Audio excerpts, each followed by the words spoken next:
how to play War Thunder Mobile with friends. So go to War Thunder Mobile and in order to play with friends in your next game or in order to invite them to your squad, what you have to do is simply go to this profile icon or the friend like icon that you can see at right here at towards the right of your screen. Simply go to that, and then here you can simply go ahead and then search for a player, and also you can see your friends list if you have got them already added.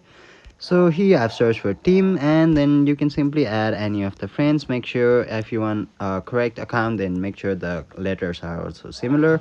So if you're searching, then make sure the letters are similar. For example, if I want to add this player, then simply go ahead. You can see you can add the friend, also invite directly them to your squad for your next game. So I'm inviting them to the friend. So here you'll get loaded with your friend right here once they accept your invitation, and you'll be able to play with them. So that was the video. Hopefully this helps. Thank you.